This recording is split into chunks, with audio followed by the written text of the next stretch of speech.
Durante mais de um século, a linha do Tua foi a espinha dorsal do Nordeste transmontano. Na linha do Tua havia primeiro o vapor, só tinha um defeito.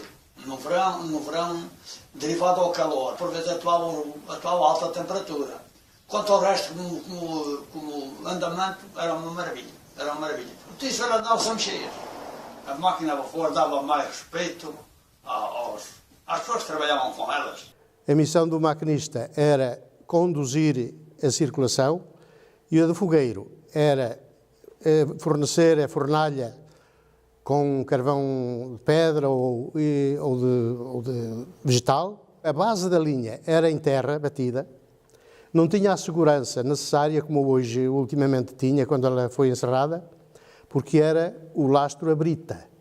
Brita, granito, pedra e granito. Que as travessas e os carris eram assentes sobre essa base. Portanto, não permitia grandes velocidades nesse tempo. Era 30 a hora, o máximo 40 a hora, e, em alguns locais, até havia afrouxamentos que tinha que ser muito mais lenta a marcha. Era devagar, porque as linhas assim o permitiam, não é? O comboio andava tão devagar que dava tempo dos passageiros irem apanhar figos e uvas e ainda iam apanhar o comboio em andamento. No tempo da guerra, o comboio circulava a lenha, quer dizer, era o comboio a vapor e só andava quando a caldeira fervesse. Como as lenhas eram muito procuradas nessa ocasião e eram verdes, às vezes o comboio parava no meio da linha. E paravam em qualquer lado. Não tinham vapor, paravam. Isso era um caso muito sério. Até aquecerem a caldeira, até a caldeira ferver e depois continuava a andar outro bocado. Se realmente conseguiam manter a temperatura e o comboio andar continuamente, muito bem, senão ele meia volta estava parado em qualquer canto. As pessoas já estavam habituadas, aquilo para nós era o que tínhamos, estava tudo bem. Na primeira classe iam os senhores ricos, nobres e mais afamados. Na segunda classe iam as pessoas que nem eram pobres nem eram ricas, seria a classe média de antigamente que existia. E na terceira classe iam os pobres. Os horários eram estipulados conforme a base dos serviços. Tanto se podia ser de noite, como ser de tarde, como ser de madrugada. Nós até tínhamos um comboio que saía de manhã, do Tua às 5 e picos da manhã, 5 e 10, assim uma coisa, e começava principalmente aos dias de feira, nos outros dias também, mas principalmente nos dias de feira, as pessoas que viviam junto às estações começavam logo a ir em Santa Luzia. Já começavam a carregar os cavalos de laranja, fruta daquilo que tinha, daquilo que colhiam, não é? E quando chegavam até ir para a feira para Mirandela. Era por aí que circulavam ou que enfim, se transportavam mercadorias, desde adubos, cereais, o próprio carvão para abastecer em Mirandela e em Bragança, onde havia depósitos do carvão. Ali no Tua era um movimento de adubo, de castanha, de batata, era um movimento tramando para a linha do Tua. Umas para cima, outras para baixo. Naquele tempo, mais do que antigamente, não havia turistas, eram mesmo as pessoas que tinham necessidade de viajar neste comboio para ir fazer as suas coisas que precisavam mesmo. A própria carne com que se faz as janeiras de Mirandela, que se faziam as janeiras de Mirandela, passava toda pelos comboios. Os coelhos, grãos de coelho, que havia ali muito movimento, muito. A linha toda não deu prejuízo. Era tudo transportado em carros de bois ou cavalos. E deviam-se aos caminhos de ferro, portanto às estações de caminho de ferro, que era onde havia o escoamento. Certo. Quem escoava nessa ocasião os produtos era o caminho de ferro. O caminho de ferro foi um grande desenvolvimento para a sociedade. Portanto, nessa altura, o caminho de ferro fez crescer todas as cidades e vilas de Trás-os-Montes. O comboio continuava com a mesma importância. A importância do comboio é decadente e num passado recente. Olha, a linha do Tua, com respeito à conservação, foi sempre bem conservada. O pior que havia na linha do Tua eram os carris. Os carris é que não prestavam. Davam-se descarrilamentos. Às vezes era por pedras que iam à linha, outras vezes era por carris partidos. Chegavam ao ponto que também partiam, não é?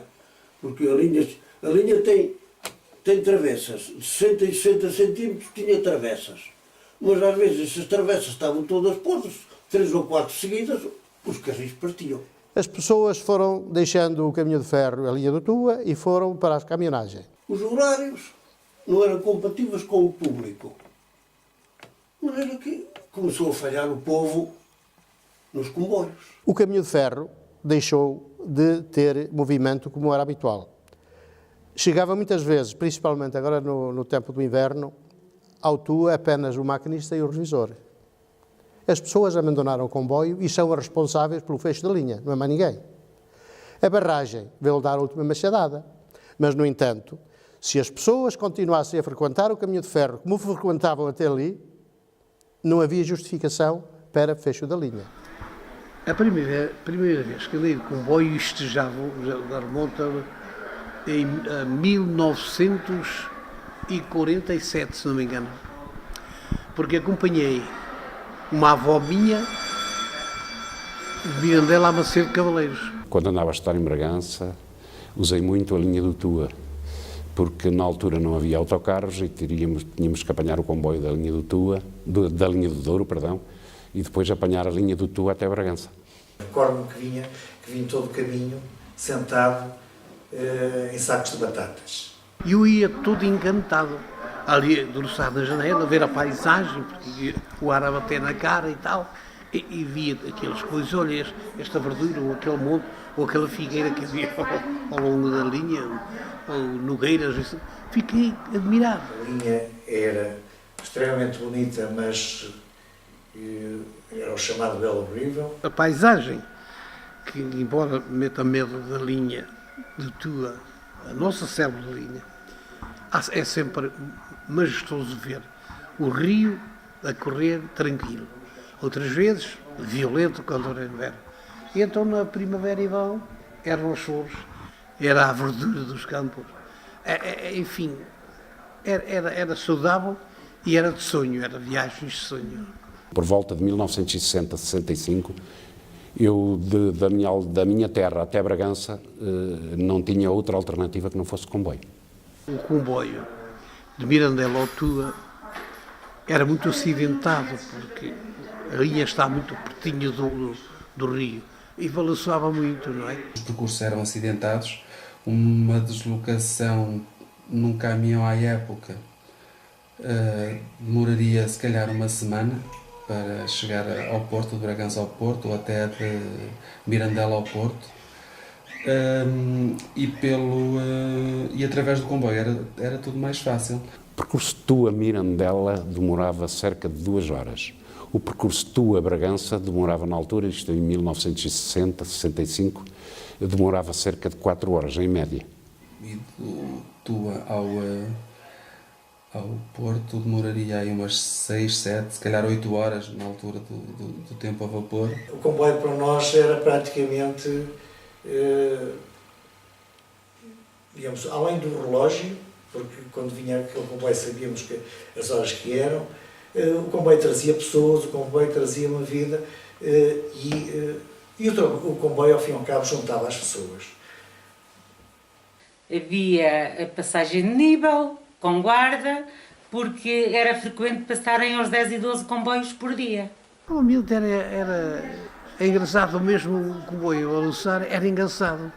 Uns cantavam, outros assobiavam, outros falavam muito. Era uma alegria. Nós éramos jovens, éramos estudantes, os comboios andavam devagar. Havia quem levava aquelas merendas, aquela coisa, a gente depois comia, a merenda deste ou daquele, e no nosso caso, com o ferroviário, quando íamos para os carrilhamentos, havia um vagão que então existe aí, e fazia-se lá o comer, para os ferroviários que fossem aos carrilhamentos. Porque contávamos histórias, porque achávamos piada às locomotivas, às vezes os fogueiros chamavam para lá, porque eu tinha ligações com o pessoal ferroviário e divertíamos-nos com aquilo tudo, é verdade. As viagens eram, de alguma maneira, eram muito divertidas. A pouco, os horários começaram a andar-se encontrados. Era importante que as pessoas chegassem a Bragança, principalmente os estudantes, à hora de poderem ir ou para os empregos ou para as aulas. Era importante que as pessoas chegassem ao Tua, de maneira que os horários lhes permitissem apanhar os outros comboios, quer para o Porto, quer para da barca d'Alva na altura. E tudo isso começou a andar desfasado. Cada vez haveria menos pessoas, cada vez havia também menos possibilidades de transportar coisas nos comboios, terminaram com o correio, terminaram com os despachos. E a pouco as pessoas foram diminuindo. À medida que as pessoas iam diminuindo no transporte ferroviário, foram também justificando o declínio da própria linha com a diminuição do número de pessoas. O comboio, portanto, nas últimas 2 décadas, deveriam circular uma média de 30, se calhar 40 pessoas por dia, não é? Isto ao ano é muito pouco. E no século passado circulava uma média de 30 a 40 mil pessoas por ano, o que é uma discrepância muito grande. Em 1991 circulavam na linha do Tua cerca de 180 mil pessoas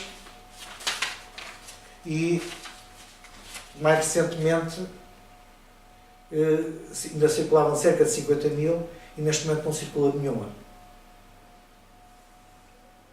O comboio encontrava-se neste estado. E esta fotografia é o reflexo da nossa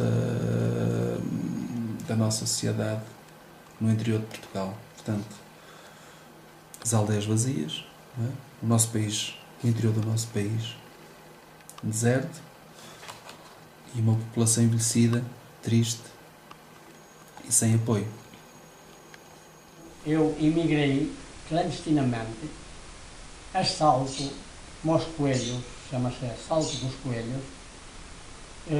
Fui 8 dias em viagem daqui para a França, por caminhões, a pé, por regatos, ribeiros, pontes, aonde nos foram até a França, a um comboio, em Espanha, um comboio, nos levou até a França, até Andaia. Em França meteram-nos num comboio, fui até ao meu destino.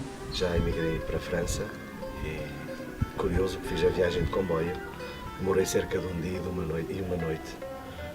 Foi sempre tivemos que fazer várias mudanças e passei a noite no comboio a dormir, metia o saco debaixo da cabeça por causa de não me irem roubar. Daí fui trabalhar para uma bricaria, ou seja, para uma casa de materiais de tijolos, blocos, e foi um bocado duro para aguentar nos fornos, cozer os tijolos, cozer tudo. Foi uma vida muito marcante na minha vida. Já estive na Alemanha, já estive na África. Moçambique, notei quando eu cheguei a Portugal, Moçambique era muito mais desenvolvido que Portugal. Cá Portugal, o que é que tinha? E agora logo com o contrato. Dávamos um terreno, não sei quantos metros ou caraças quadrados. Nasci em 37, casei em 57, e daí para a frente, fui para o estrangeiro, ganhei algum e renovei um bocado da minha vida, cá em Portugal. Não tem comparação. Melhores futuros, melhores vidas para os filhos, claro. Regressei por causa da guerra. Tive que entregar Âncora. Agora foi entregue porque fomos obrigados, os brancos e os engenheiros disseram, você está fixe. Fui mobilizado para na altura chamámos-lhe as colónias, a província de Moçambique. Lá fiz o meu tempo de tropa como tinha obrigação na altura, não é? Fui para a tropa e em 1970 fui para Moçambique. Entrei aqui na tropa aos 68, parti dia 4 de janeiro de 69 para Moçambique. Eu tive quase um ano cá em Portugal, depois fui para Angola. No leste de Angola, no Casombo. Foi talvez daí que me despedi do comboio, porque depois mais pouco tempo durou. Foi quando parti para a guerra para ultramar, fui entrar na Brunheda e daí parti. Estive por lá também 2 anos e tal, 27 meses. Andei lá 26 meses em Moçambique. Estive lá uns quase 10 anos. E antes de chegarmos ao local onde a gente passou 18 meses, para ir para lá para o leste, fomos de Luanda até Nova Lisboa de autocarro. Depois de Nova Lisboa fomos de comboio até Teixeira de Sousa. Em Teixeira de Sousa fomos em caminhões de carga. uma coluna de mantimentos lá para o pessoal, lá para aquelas senzalas. Eu tinha uma especialidade no serviço militar que era só de... não podíamos andar até pelo mato, estamos sempre em aquartelamentos, que era de transmissões. Já era casado quando fui para a tropa e já tinha um filho, portanto a correspondência que trocava era com a minha mulher. O nosso passatempo era escrever para toda a gente. E era aerogramas depois. Daí fiz o serviço militar, regressei à base. Casei no espaço de um ano e voltei. Gostei da vida lá, voltei. Moçambique. É em má hora porque nós na altura tínhamos a mentalidade incutida, que nos incutiam os governos de então, que aquilo era nosso. Eu voltei para lá, confiante. Que melhores oportunidades teria?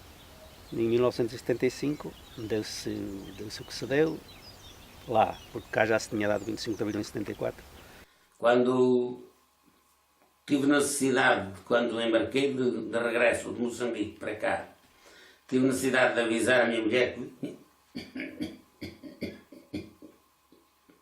que eu vinha tal dia e tiveram de ter o sujeito da Cera da Ribeira, do posto público, teve de pedir a alguém que viesse aqui à aldeia avisar a minha mulher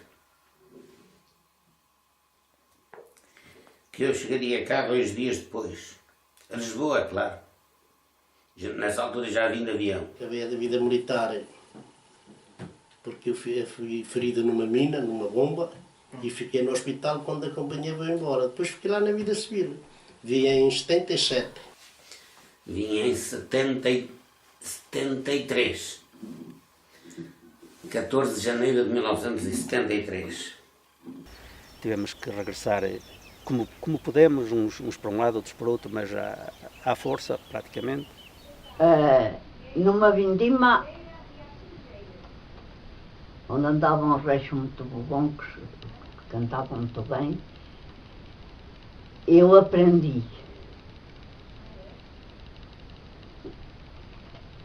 Mas não era assim uma canção, era horas tristes, são desejos, os teus beijos, que eles tenham esperança. Quem tanto sofre e sofreu como sofres tu e eu, deve amar só por vingança. E escrevi para a memória a minha história, que mal se poderá ler. O que inundou a escrita foi o pranto da desdita na hora triste de escrever. O correio também vinha pelo comboio, em sacos de zarapilheira, individuais para cada aldeia. Havia uma pessoa encarregada de o ir buscar o saco e que o levava à casa do regedor. Não havia juntas de freguesia. Este senhor é que abria o saco e distribuía a correspondência, cartas ou postais, à casa dos seus destinatários. E o que inundou a escrita foi o pranto da desdita na hora triste de escrever. É o meu hobby dos meus tempos livres, é a pesca. Costumo dizer que o bichinho começou com o meu falecido avô, que era uma pessoa que era doente pela pesca, e foi nessa altura que eu comecei a pescar, e até os dias de hoje todo o tempo livre que tenho é passado no rio. O meu padrinho, que já faleceu, dizia que havia mexilhão num local chamado A Barca. Eu não queria acreditar. Eu, como gosto de pescar e tenho ido pescar algumas vezes para o rio, constatei que, de facto, cheguei a ver mexilhão no rio. O rio Tua tinha uma série de espécies que eram autóctones deste rio, que era a boga, era o barbo, era o escalo, era a enguia. Hoje em dia, com os tempos modernos, não se passa isso. Há uma série de espécies que foram extintas e, presentemente, abunda o barbo e há espécies exóticas, que é o axigué e o lúcio, que é a espécie que abunda agora no rio Tua. Na solidão da demância, dor imensa, eu suportei penando assim. Oh, mulher que tanto choras, vem passar as tristes horas no vale cedo ao pé de mim. Eu estando ali, costumo dizer que estou com Deus, porque é um sítio onde eu me sinto bem. E como sou um amante da natureza, eu estar ali, estou relaxado, não me apercebo que o tempo passa. Oh, mulher que tanto choras, vem passar as tristes horas no vale cedo ao pé de mim. E depois havia muitas cantigas que a gente cantava.